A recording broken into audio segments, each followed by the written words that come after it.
Hello, Andy from Outside Xbox here with new gameplay from Deus Ex Mankind Divided. It's got new stuff, and old stuff that's changed slightly, so is now new stuff. Let's have a look, shall we?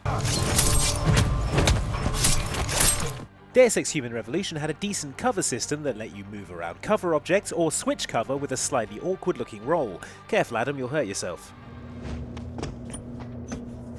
Mankind Divided introduces a new run-to-cover system that lets you point at a cover object and sprint towards it. As before, you can swap sides or round cover, but you can also now aim at an empty space and run to it, letting you time stealth runs for when enemies' backs are turned, or during combat make a dash for it during a break in fire. If that sounds too dangerous, why not go invisible as well? Which brings me to the next point.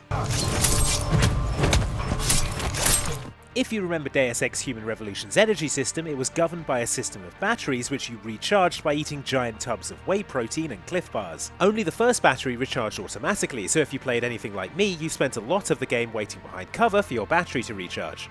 I should have bought a book. Anyway, that's all changed now. Instead of batteries, energy is on one long bar which will gradually refill over time. However, some augmentations have a non-regenerating activation cost which lowers the maximum energy amount available to you.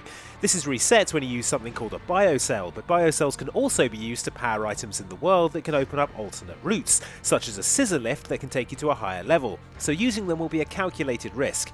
Tastes worse than a Cyber Boost bar too, I'll bet. Adam's new Icarus dash ability, as seen in the first trailer, can be used offensively as the Icarus Strike to take care of big groups of enemies. But it can also be used to dash across gaps quickly, get to high ground, or move across otherwise inaccessible routes, much like the Blink ability from Dishonored. This should come in handy for finding alternate paths or getting on subway trains just as the doors are closing. The main hacking minigame in Mankind Divided is much the same as in Human Revolution, but as you can see, it looks a lot prettier. The big change to hacking is the addition of the remote hack ability. Target something hackable, play a kind of golf swing minigame, and you can do anything from turning off a TV to move a guy out of position, to deactivating a laser grid, to temporarily disabling a security camera so you can stack those unconscious guards like Jenga blocks, Adam, you weirdo.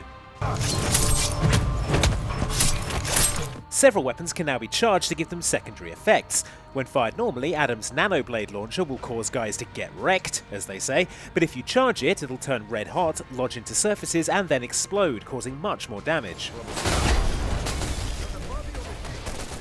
The same goes for the non-lethal Pep's gun arm. Tap fire for a quick gust that'll knock people over, charge it for a proper blast that'll knock people out. Fusroda!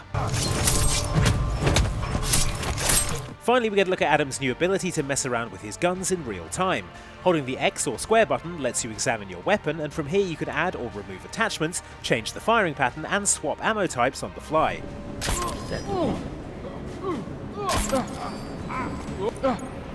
Ammo types we've seen so far include EMP ammo for busting electronics and armor-piercing rounds for taking down robot targets. Try being a cyborg next time, loser. No way I'm following you, So that's Deus Ex Mankind Divided, coming our way February 23rd, 2016. Thanks for watching, like and subscribe for more Deus Ex, and we'll see you next time on Outside Xbox.